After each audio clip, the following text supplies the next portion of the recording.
Today is a life hack DIY because I want to take you through the story how I found myself in the DIY world.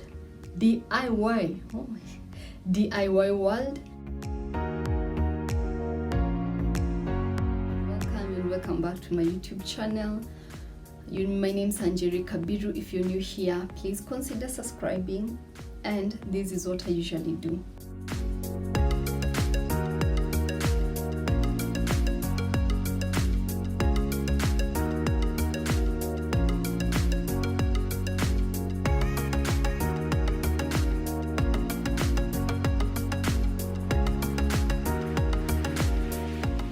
Yes, I take wastes, recycle, and make functional art. Then I take those pieces and I sell. That's how I make my livelihood. Like right now, I am selling and also I am practicing the power of gratitude. So here is my gratitude jar. It's written, everything I'm looking for is avidly looking for me. Yes, I have some notes already. I usually do DIYs, like I've told you. Oh my god, I have so many pieces like this. You put flower center pieces. If you haven't seen videos about that, please go and see. And I want to introduce you to my newest product. You can either put sanitizer, soap, lotion, whatever you want. Yes, there it is. I'm launching that soon. So today's diary, I want to talk about how I found myself in the DIY world. Yes, how I found myself there. So I'm born and brought up in Dadora. I have two sisters, one my twin and my younger sister. So we are three of us. In 1994, my parents bought a piece of land there and we moved there. They were barely nobody else. Like it was kind of a bush. And we moved there, very few families, and this is the place where people came to dump dead bodies. I mean, it was just a sad place. So I grew up there, and I used to walk 4 to 5 kilometers to school, just going and then coming. Yes, we used to walk that far. So what I grew up around was lots of luck. Let me say it that way, because luck covers everything: mental, spiritual, emotional, not spiritual, let's say every other but not spiritual. Our house was stated in a place where I would see this long dusty road, very long, like I would see from where we are to the end of that road, and it was dusty. And I liked sitting outside there because one of the things I used to do is look at this road and see myself walking out of this place. So my first instinct growing up was to get out of there. Was it a bad place? Not really. It wasn't just a common, normal place. But for me, have you ever felt like you're born for a higher thing? Like there's something bigger than this. For me, there's something bigger than this. And then one other thing that used to be so common is that the girls in my neighborhood used to get married to rich guys. Like in someone ratio is a traditional wedding in the area. Cars would be parked, people would come dressed well. Man, I would go look at women with high heels, and that influenced my mind. I kept on feeling like I need to get out of here. There are two ways. I can do it naturally, go to school, get a job, get out, or plan B, I can get a rich guy who will take me out of this. So at the age when I was in high school, I've not digested my childhood story, like all of it. I'll go back once, bit by bit. Today is how I found myself in the DIY, so I want to take you there. So when I was in high school, we used to walk more kilometers, maybe about 8 kilometers, 7 kilometers to school and then back home. Then my parents, so we were really struggling, like would come home dark night. So they decided to rent out a small place near my school. So we moved to this place near my school. This place is called Korogosho, the third largest slum in Kenya. Yes, Korogosho. So there, life was really actually worse than the other side, because this is a real ghetto. And at all this time, all I wanted was to get out of this. Get out of poverty, let me say it. Yes, that's all I was focused on. So my mind was usually into business. I remember in high school, I sold clothes. What? Yes, I sold a lot of clothes. People from my high school, if you bought clothes for me, hi, thank you. Yeah, so when I was in Form 2, Form 1, and even in primary, I played football a lot. So I used to go play football. It used to be my hope. I used to feel like I'm going to be the next Samuel Eto'o of Africa.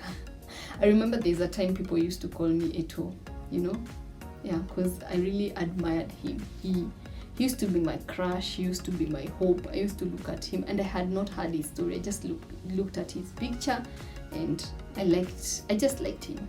I liked also the way he played football. So anyway, in Form 2, I met a guy. This guy, he was just an average guy. And let me take you back before then. I never dated before. I was this church girl. That's a whole other story that I will digest on another day. So I met this guy. This guy seemed to get my dreams, seemed to be a pusher, seemed to be a supporter, seemed to be a person that would help me walk to that side. Have you ever had an idea, but not until you talk with someone, then you feel like, oh, I'm making sense? Yes, it used to be that person. And he was very supportive.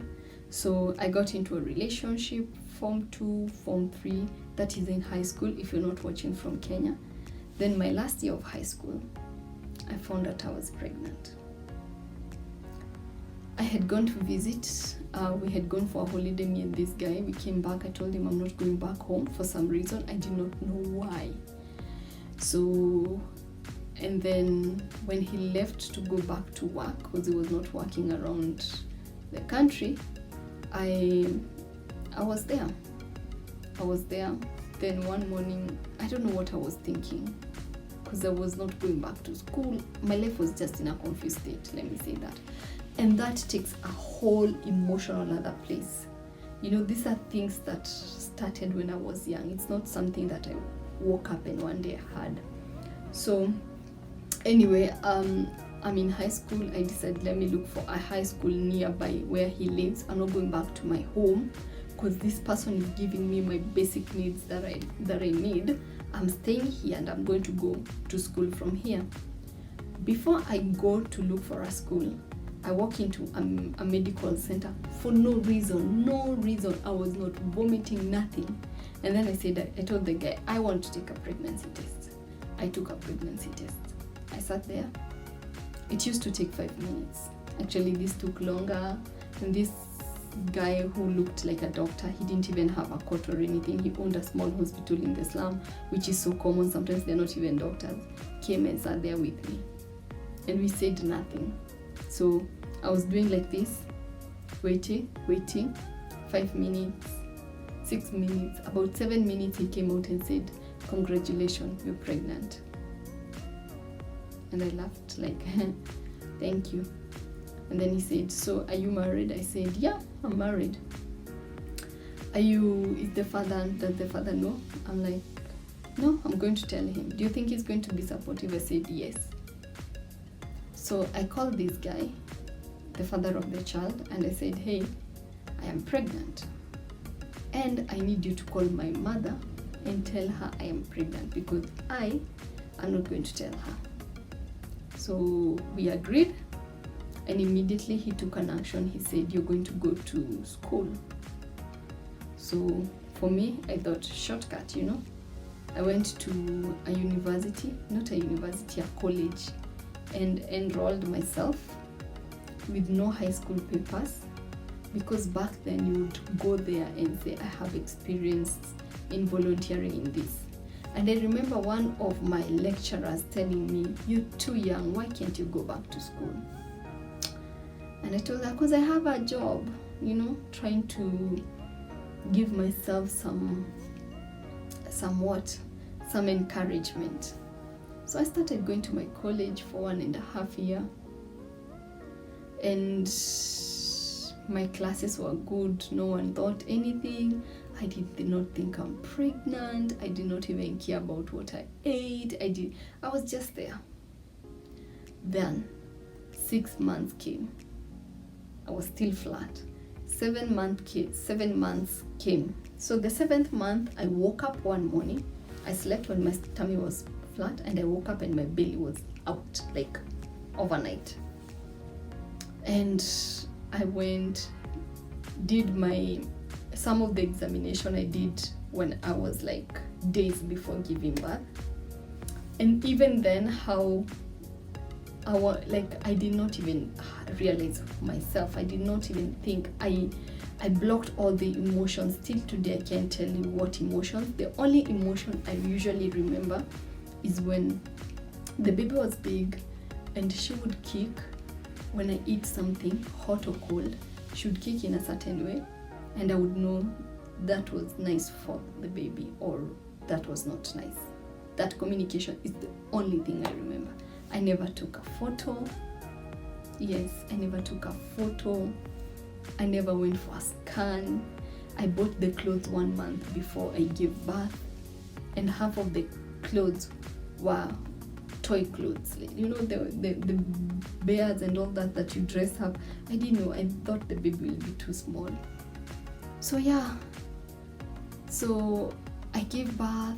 I go to school. Immediately after that, me and my ex gets an opportunity to work somewhere else, and I am fresh from college. I join him and I work with him, and to me life seemed to be perfect. We were building our house.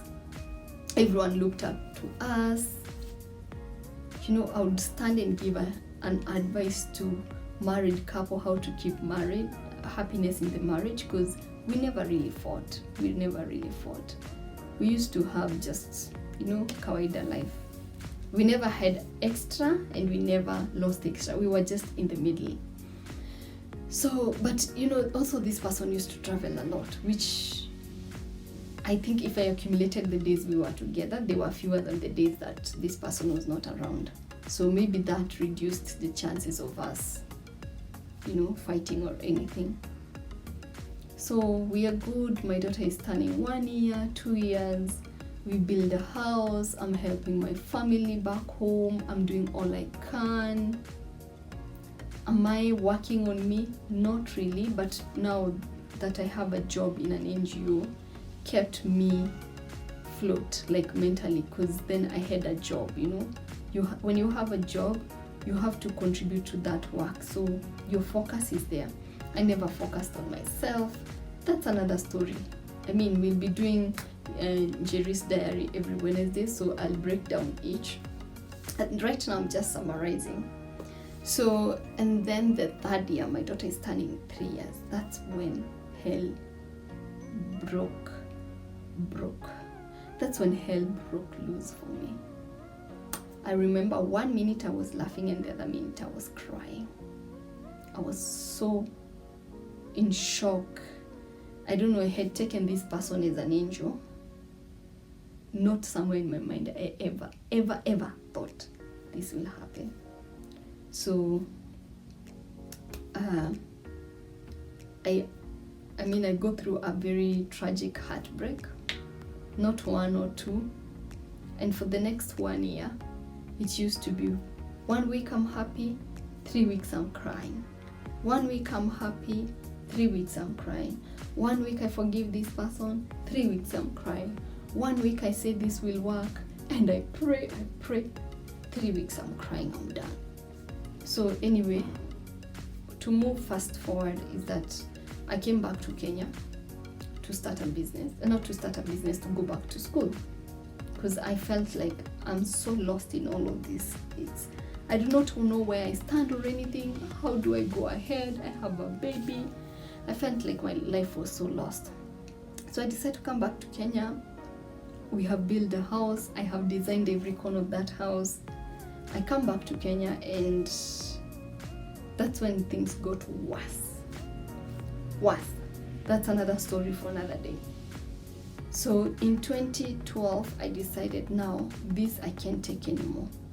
You should have seen me. I was so depressed. I was so sad. I was attracted to sadness. You know the way you attract sadness? It's when you talk, any story you have to talk a sad story, or anytime you have to listen, you want to listen to sadness. That is depression. So fast forward after that is that in 2013 I moved out. Went to look for apartment, moved out. Wow. Let me tell you, in Kenya, children rights and legal battles are like another hell of a story. Yes, when I moved out, this person located me. Oh my God. One day I was slapped in the middle of the road to a point where I thought an electricity pole. I was for sure this must be an electricity pole that has broken and hit me. Hit me so hard that I couldn't feel any nerve of my body.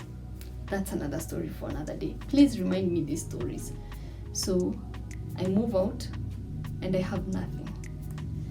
The stupid young little me decided I'm going to leave this person with everything, and I'm going to move with nothing and start life with nothing. So I rent an apartment and I lose so many friends. I gain very few nice friends, and I start life. And then foolish me, this person calls me and say, hey, I want to give you some things because of the baby. And of course he just wanted to know where I live. So he comes, drops a mattress, like literally nothing, very few things. And he now knows where I live. And that was not good for me. That one I have to break it down. So him knowing where I live, that meant I have subjected myself to allowing this person to continue abusing me. And I've walked away from abuse. So he would come, knock my door. My neighbors would be looking, coming to listen. He's like, I want my child. And it used to be a big case out there. I went to the children's, they are called what? Not children's court. The social worker children area. Yes, I reported. They gave me a letter one day and told me to go, me who is the victim, to take this letter to this person. If I can't take the letter to the person, I take the letter to the chief nearby him. I take the letter to the chief and I find 2 police officers, or who, I don't know what they are called, the ones who are in a chief camp, a guy and a lady. They listen to the story, they call him, he comes there. Oh my God, the worst decision. He comes, he talks. Back then I couldn't even explain myself. If I got angry, I would shut up.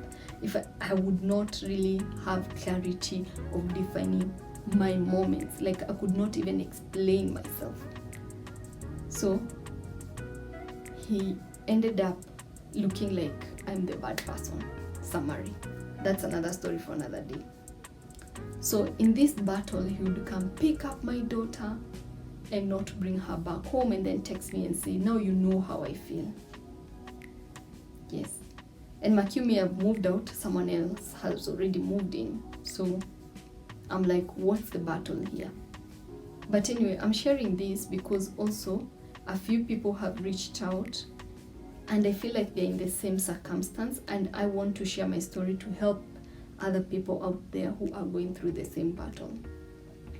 So I've moved out. I do not have anything. My daughter used to tell me, Mom, why don't we have a TV like so and so? If we slept, I didn't have a curtain for the window, so the light would come in, the light from the moon would come in so sharp. She would be like, Mom, someone is coming in through the window, or the way children think. So out of that is where I started now becoming having ideas on how to create furniture in my house. So the first thing I did was a tire table. I saw a tire out there and I thought, oh, let me take a tire I have around wood and place it on top. That would be our table. And that back then I had not even watched YouTube. I had not known about DIYs. So I go, I get a tire, I place it there and I start using it. So and back then I used to have different businesses. Oh my god, I would try to keep floating. By then my daughter needs to go to school. There are so many here and there, and there's no support at all. Nobody. Okay, I had friends who were supporting me, but I mean from the father, no support. So I decided, you know what, how else can I help myself? And I started selling vegetables, clothes, I've sold everything, perfumes, I've done it all. So now in 2015, I really started making DIYs, like seriously, because people started ordering. A friend ordered, and another friend ordered, and another friend ordered, and I would put them on Facebook. That's when Facebook groups and pages had started coming up. I would put them there and I would get orders. So by the time I arrived in 2017, I got my first breakthrough as an artist. I met this guy who owned a club and he wanted chandelier for his club. So I met him through a friend and he gave me a job, and that was my first real project. I worked hard for 1.5 months. You know, let me just share the pictures. I know the pictures look like they're upside down, but it's because it's on the roof. I made those chandeliers.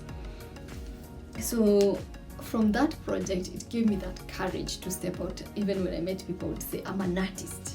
Yes, I'm an artist. So I did that, and from 2017 till today, it became my full-time job. I train people, I do the crafting, I come up with the ideas, I sell, and that's how I make my living. Being a teenage mother, I gave birth at 19, is what took me to DIY, because after giving birth and all that and having a baby, I did not know where to get my next meal. So I started looking for projects. I started looking for what can I do. I've washed people's clothes, I've done selling of foods and all that. That is what's led me into now DIY world, and that is my full-time job. So guys, I want to keep on sharing this. I can't digest these stories in 1 minute, like in few minutes. It has to be bit by bit by bit. My next story will be why I got pregnant at 19. I know that will be interesting. Yeah, yes, that will be my next sit down. So have a blessed day. If you have a comment, please leave it on the comment section below. Don't forget to give this video a thumbs up and share with a friend of a friend. This will be an encouragement to many. So bye bye.